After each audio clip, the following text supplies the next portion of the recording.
Hello everyone, and welcome back to Banter. My name is Tucker Hazel, and today I'm joined by this big baby, Tanner Dykstra, and we're here to talk about Babygirl, the latest film from Halina Reijn. And we're here to give you our thoughts, but of course, if you have thoughts about this movie, you can leave those in the comments below, or join our Discord server, which has a link in the description. Tanner, we finally seen it. We got what we want. We got what we wanted this Christmas. That's Would true. you agree? Tell me your thoughts This about this Christmas, movie. You get exactly what you want, and if that film is Babygirl. Tucker, I like Babygirl quite a bit. I was very excited for this film, particularly Nicole Kidman's performance in it, and I think that is obviously the strongest suit of it, though I think Harris Dickinson does his fair share of carrying the weight, doing exactly what this role asks him to do, and I think it also, really makes its bones on, giving you not only this erotic thriller of an older woman discovering this element of her sexuality, but also the thriller element of she's a high-profile CEO. Is she going to lose her job over this? What are Harris Dickinson's character's motivations? Whoa, yeah. Exactly. Is he sort of trying to get some money out of the situation? Is he a bit sinister in his desires? Or is he simply also trying to discover an element of his sexuality? Yeah. What gets his engine revving, just like she is. I think it unfolds the story in pretty compelling ways. I think that there are some pacing issues that I had, some things that are perhaps skipped over or deemed not entirely necessary for the narrative that I would have liked to have seen. But overall, quite enjoyed Babygirl. What did you think? Yeah, I think this is a very, very good movie. I think what sings to me about Babygirl is that it is committed to its one focal point of exploring your sexuality, and what does that mean? How does that impact your relationships? How does it impact your perception of yourself, your self-confidence? It really is about the mental processes of developing a new relationship, learning something about yourself, exposing yourself, and exposing the darker parts of yourself that you don't want to admit or don't fully understand. And I think that is a really interesting point to hone in on, alongside this power dynamic, age gap relationship that we sometimes see certain kinds of in movies, but they're usually never the one point of the movie. Babygirl has basically there's some other themes in the margins. Well, but Babygirl is really about one thing and one thing only, and I think that's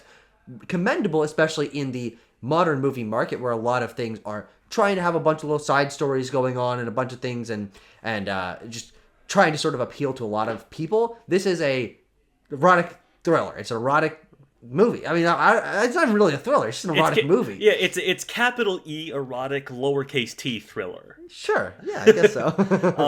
I mean, the one phrase that kept coming to my mind is this age old sort of notion that everything is about sex except sex, which is about power.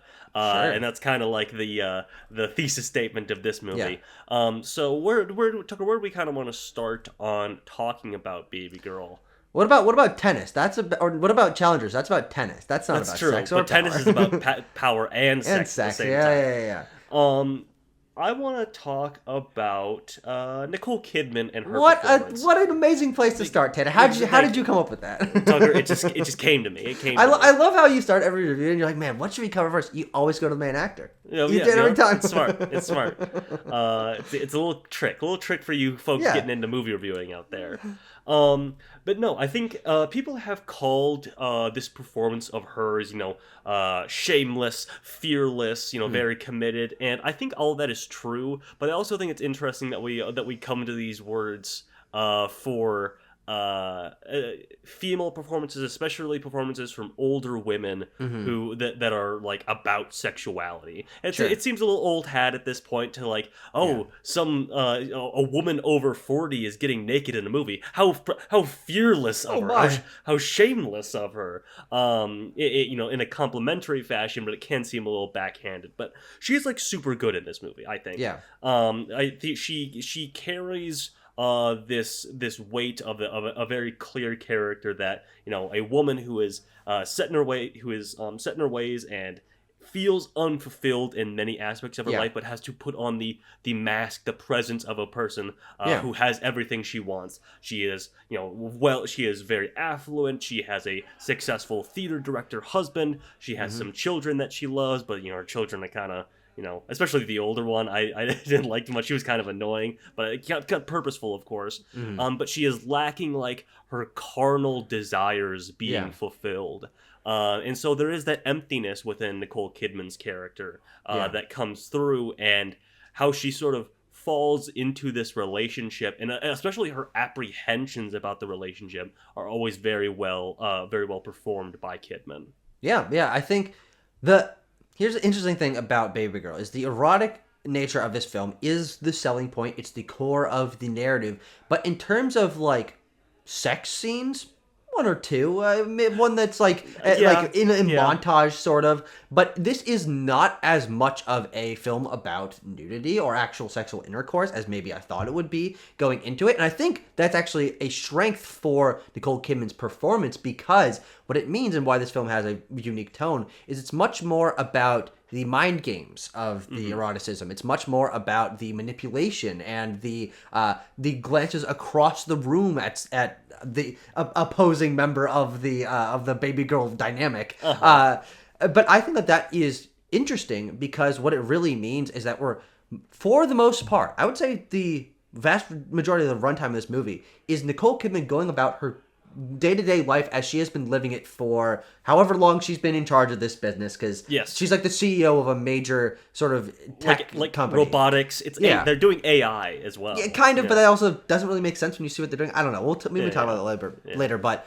we just see her going to work, going with her family, laying in bed as she's trying to go to sleep, like having meals with people. And what makes those scenes that are rather rote, like it's her just going about her day, so interesting is you are keyed into her mind at that moment, because we, as the audiences of a film, get to see what was she looking at, what was she thinking about before, and then we get to cut to a new sequence in which she's, stressing about something else that just happened. She's constantly looking at her phone. She's thinking about where she'd rather be, or the ways in which learning about herself and realizing her vulnerabilities in this sexual dynamic have like changed her self-confidence levels and changed the way she like sort of thinks about interacting with others. Like, what does she really want? Is she actually like fulfilled by this? And so I love that a lot of the eroticism of this movie is in stolen glances in public places, and is in sliding in a word or a slip of the tongue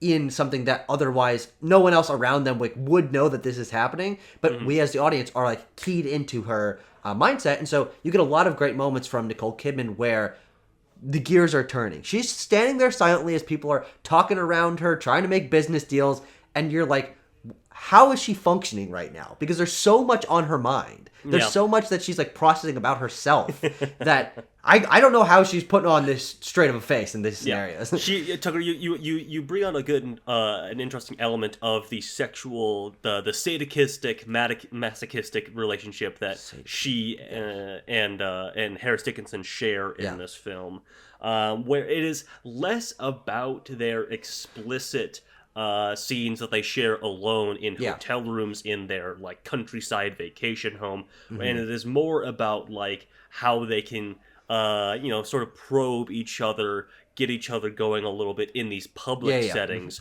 where they're not supposed to be doing this. And the idea of we're not supposed to be doing this obviously pervades the entirety of the film, because she has been married for 19 years. Decades. She has kids, she has a family, she has all this stuff. So there's the company employee-employer dynamic. There's so many layers of we shouldn't be doing this that obviously makes it that much more thrilling for Nicole Kidman and Harris Dickinson. But we are obviously more focused on her pleasure. There is even a line late in the film when, spoilers for Babygirl, her husband, portrayed by Antonio Banderas, discovers the affair going on and has this line where he says, You know, this is it's a female masochism is a male fantasy. You know, it's not something that you really want. You've just been told by the Sure. patriarchy that you want this, and then Harris Dickinson rebuts that by saying, "Oh, that's an outdated view of sexuality. That Yeah, you know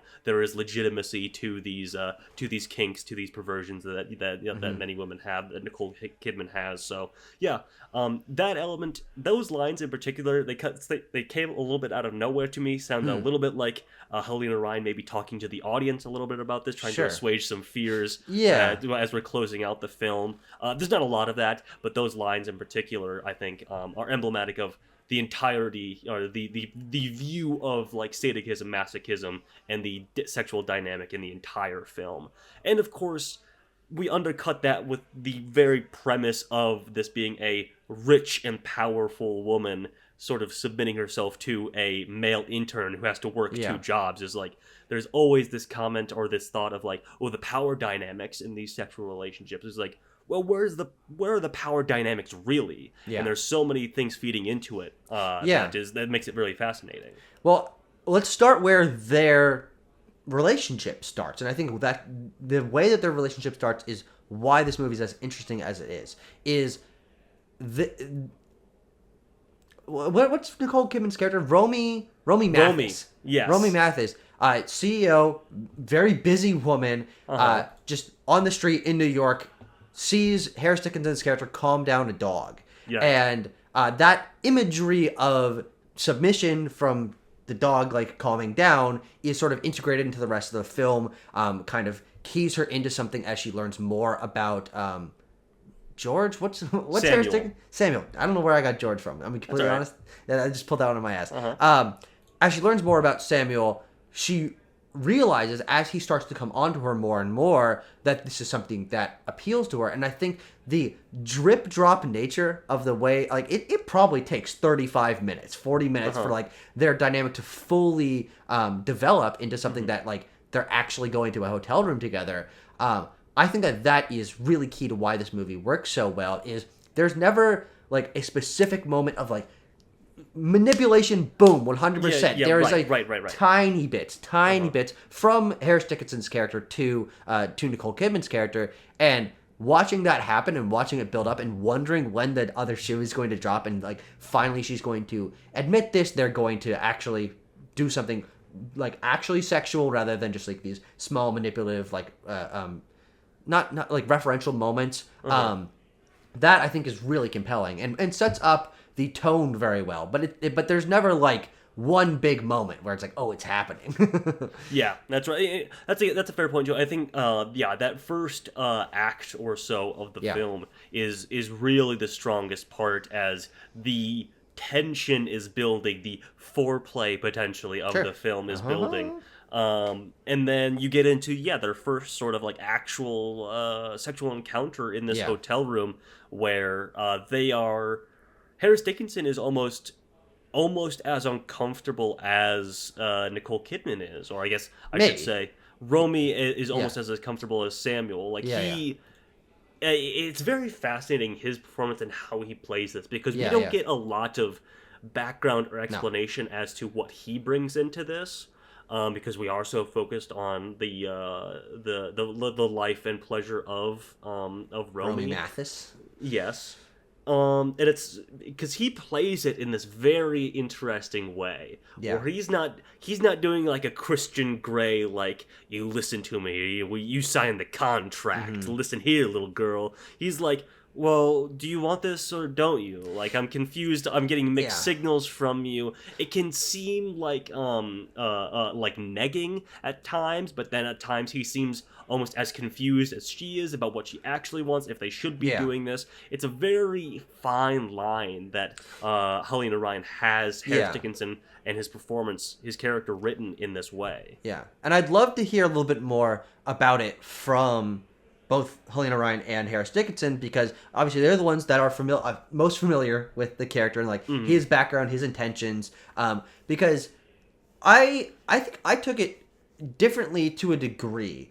I think that basically everything he says is manipulation to some degree. Every moment of confusion and especially in the moments where he's like, no, this is about consent. This is about consent. But then also like backhandedly loops all the way back around to being like, it's about consent, but you know, if you don't consent, then I'm gonna like expose everything. Right. And so like anytime that almost every time, I want to preface that, almost every time he puts on a confused aura or a uncomfortable aura, I'm like, I don't fucking buy this for a moment. Okay. He is in this. He knows what he's doing. He's phrasing things in a way where I'm like, he's just trying to like have her let her guard down a little bit, just so he can jump in and like grab her even more deeply.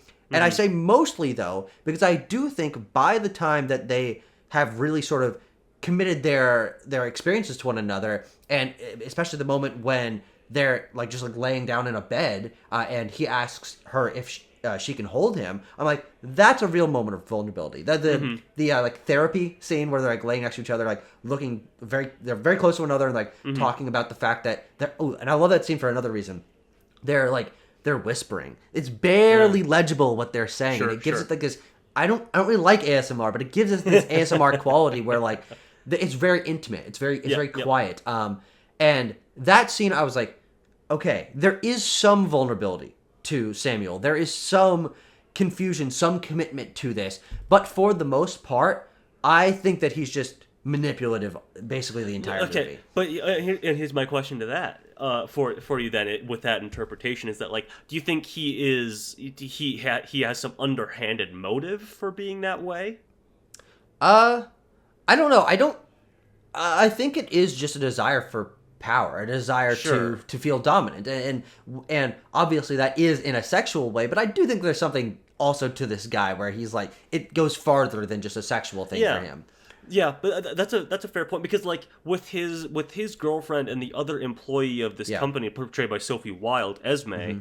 Holy shit, that is Sophie Wilde. Yeah, dude, her vibes are so different from Talk to Me. I was like, I've seen her before. What the hell is she from? Crazy turn. Because the Nicole Kidman asks him this, or Romy asks him this, is like, do you do what we do with her? And he's like, no, I don't. I mean, we're taking his word for it at that point, but it's a specific relationship that Romy and Samuel share. So that's why I'm so fascinated by that, because I don't think Halina Reijn is trying to paint this as Samuel is nefarious in any way, or he's looking to get money in any way. No, I don't think so. All of his threats about going to somebody or going to her higher ups or getting her fired, almost to me read like it is part of the kink or the perversion for Nicole Kidman that she's going to get caught. Yeah. Well, and there is a moment later on, and actually I think maybe the best scene in the film, in which Romy admits to her husband that this is happening, and she gets really vulnerable, and some of the most like stumbling over your words as you can't quite admit what you want to say moments I've ever seen in a performance. And then boom, Antonio Banderas fires back with like a full raw like release of like a reaction to like learning that his wife has been cheating on him. That's a great scene. I think maybe the best scene in the movie. But there's a moment in there where, wait, hold on, I lost my train of thought. She admits something that I thought was really interesting about getting caught. I was talking about yes. About the danger. About there needs to be danger. There needs to be something at risk. Yes. Yeah. And I was like, that's really interesting. That's really interesting. The element that it's taken her this long to realize that is what. That's what like sells her in her sexual experience, to have it be something that like really impacts her deeply. And that sort of reframes like everything. And I think you're right. There is an element to what is the kink and what is not, in terms of when they're talking to one another and yelling at one another and getting upset at one another. And I don't know the line, and I don't know if the characters know the line either, like where the line is. And so I think that's a fascinating element of this movie that I think might give it some rewatchability. That certainly gives it some merit to like. I want to ask the actors and the director and the writer about all this, because it is a fascinating like commitment to the ambiguity of this, because that's also what this movie is about, is the ambiguity of what are your feelings, what are your desires, how do you feel about yourself, about others. It doesn't clear cut decisions on how do you feel about a person or an experience or thing those don't exist. There's always a gray area. There's always I don't know how I feel about this. I have to learn a little bit more about myself. And this movie, I think, plays with that in really interesting ways. But it also makes some of these sequences in which they're like yelling at one another, saying all these lines about manipulations to each other. It's like, well, what do they mean? I don't know.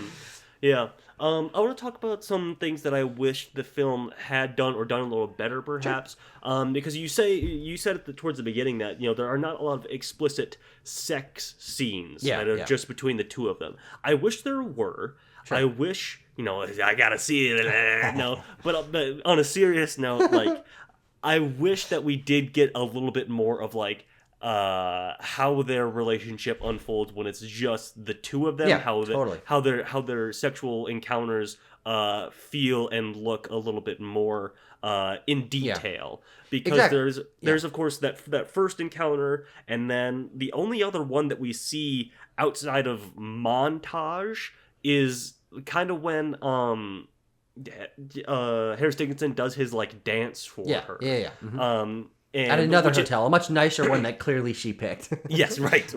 But yeah, like there's a whole living room in here. Otherwise, it is montaged between, and we get that one thing, and then a montage of them having like the fun in hotel rooms and whatnot. Yeah, and the office bathroom specifically. In the office bathroom, times. That's right. Yeah. And then we have this scene at their like house in the countryside where he shows up and she's mad at him and it's like, we can't do this anymore. I was like, but then you hard cut to they've done it. Exactly. And when we were in that scene when she's yelling at him in the car, I was like, oh man, this seems like way too early. Like I wanted to see more of their relationship, but then it has, of course, like another layer that shows to peel back a little bit. Where they have that like back room in their meeting room that they always go back to in the company, where he tells her to sit on the table and you do what I say. I say something and you do it, etc.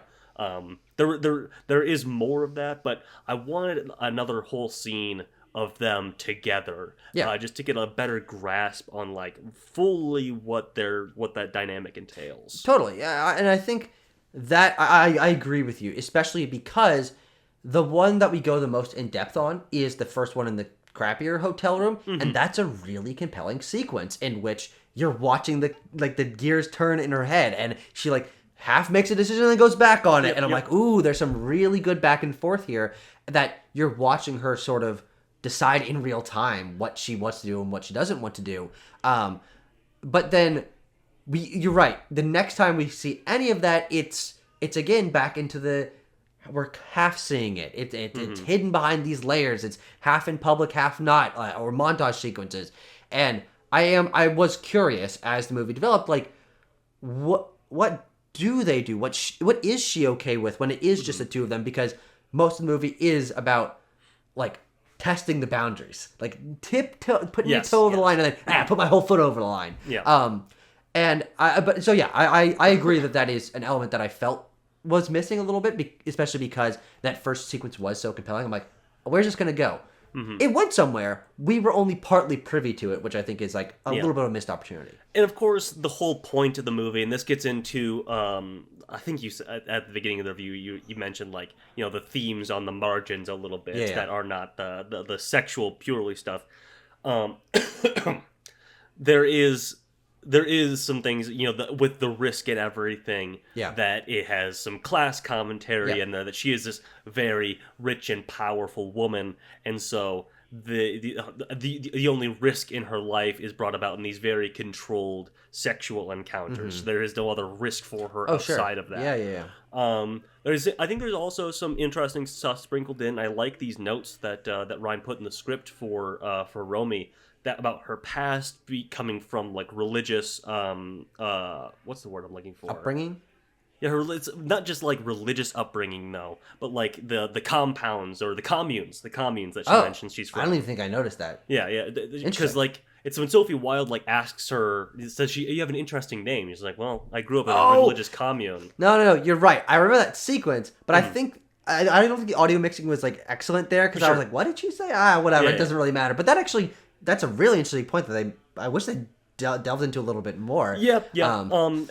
For me, maybe this is a shallow reading of that, but I'm like, religious commune. She comes from a religious background. Obviously, that is all about authority figures and something like that. Is that an explanation for where this kink comes from for her a little bit? Or the suppression of sexuality by religion. Those are definitely themes that could have been explored more. But where the movie more so goes for its themes are obviously a power balance and a gender balance and a gender dynamic and a sexual dynamic in the relationship, but then also it hints at larger influences on power dynamics, gender dynamics, power dynamics in the workplace, in it's women very and much femininity, a post Me Too kind of movie. It's obviously playing with the understood abuses of power there, and Reijn is really interestingly inverting them and then uninverting them in other ways. That's really compelling for this script. Yeah, and I think that the moments that I was mentioning that are, for me, feel a little bit at the edges.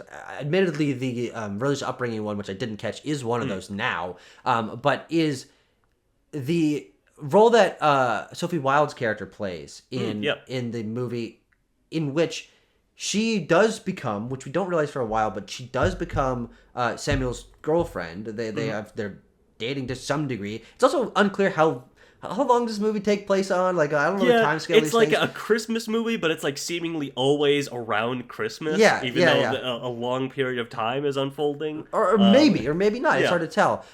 But that by the end of the film, Sophie Wilde shows up at Nicole Kidman's apartment, and there's a sequence in which she says she knows what's going on.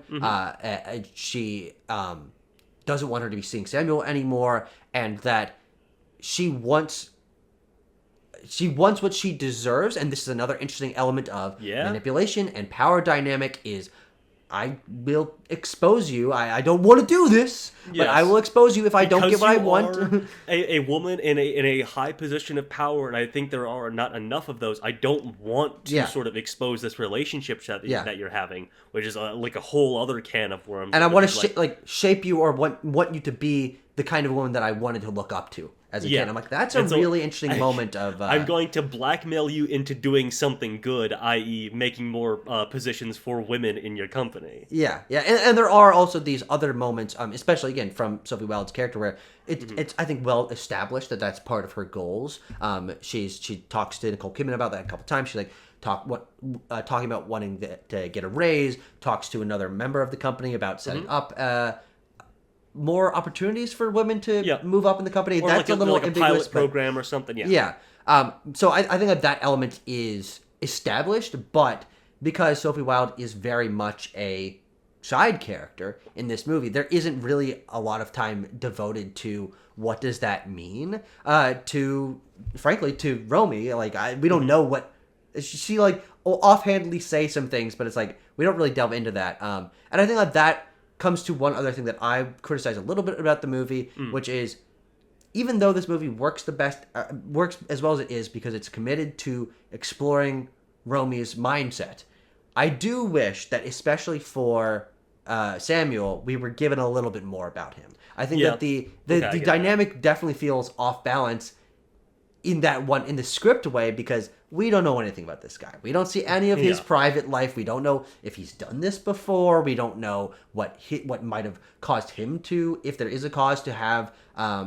these kinks, have these perversions, as you're saying. But that is something that I don't know if there is room to explore. But if this was the 3-hour sexual epic, I would have really been interested in seeing a little bit more from him. I don't necessarily want it to be like a balanced movie in terms of getting both of them like equal screen time or equal script importance, but a little bit more, I think, about him would have given more texture to their dynamic, because there's often these moments where he's being manipulative or being vulnerable, and I'm like, I can't tell what's true because I don't know who this guy is. I don't know why he's doing this. I don't know, again, if he's done this before. I think that's like really key in my mind. Like, is this like a cycle for him? Like, has he done this before? That I think it would really change the way that I view his dynamic with Romy.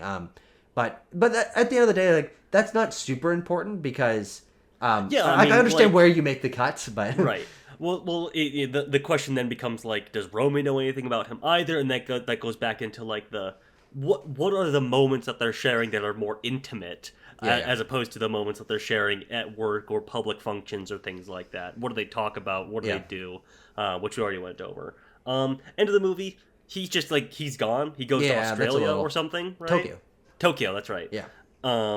And then Mitsubishi, I think, or something. Oh, yeah, that's right. He goes to work for Mitsubishi, and some like older guy at the company is like, "Hey, Nicole Kidman, I heard you're having a relationship with an intern. Why don't you come sleep with me?" And she's like, "Go fuck yourself." Yeah. And then like her and Antonio Banderas have a better understanding of what is sexually beneficial for both of them. Yeah. So like. It works out for all the characters in the end, seemingly. I mean, I guess we don't know where Harris Dickinson ends up, but he has another job somewhere. So. Yeah.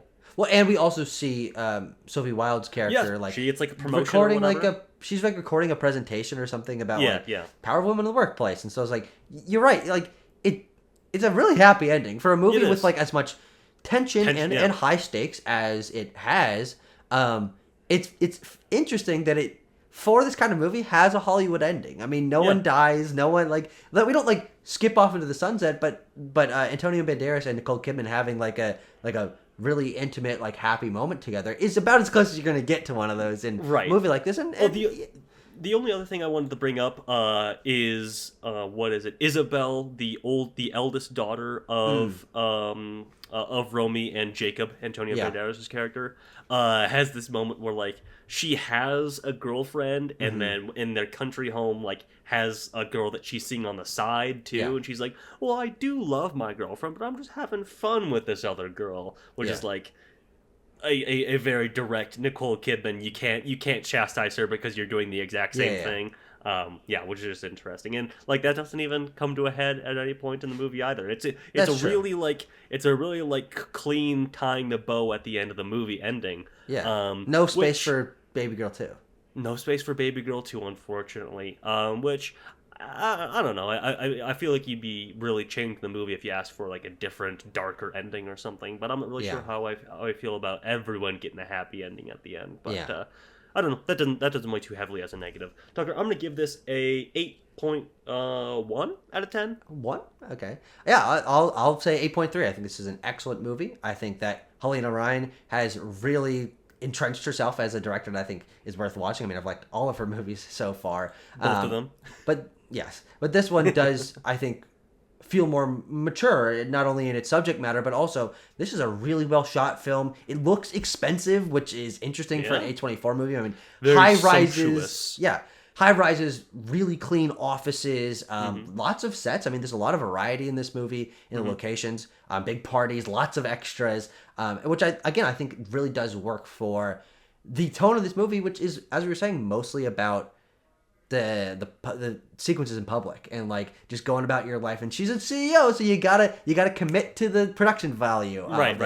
And lots of another thing. Cinematographically that I thought was very interesting. Whoa, that's such a big word. You had a shudder went down your spine.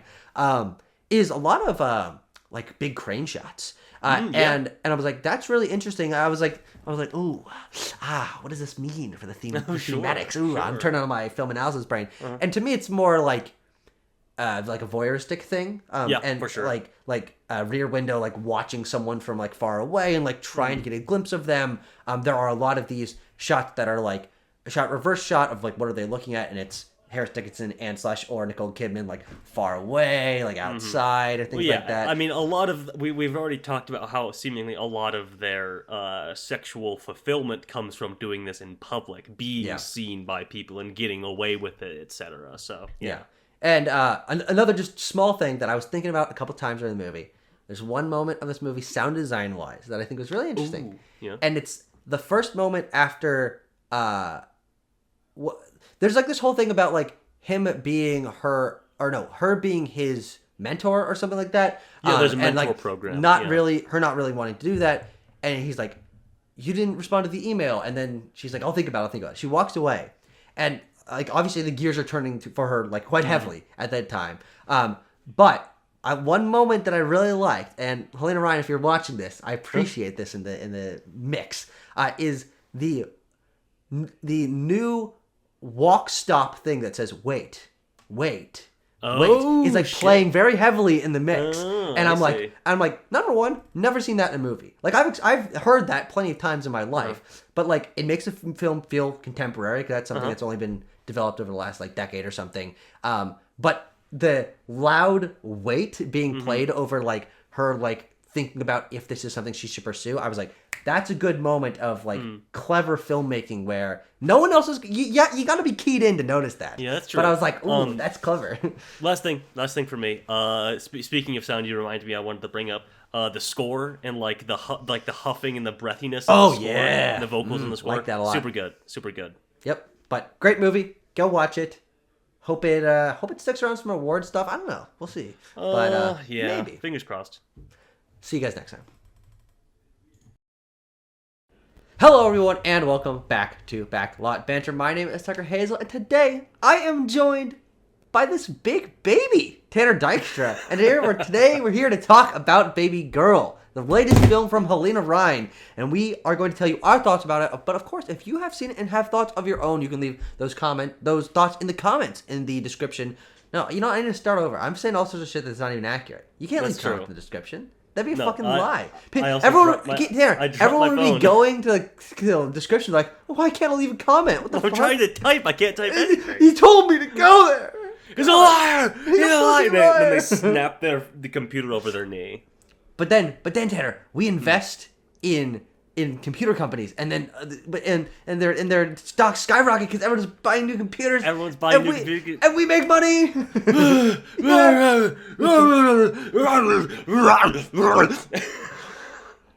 know what's going on.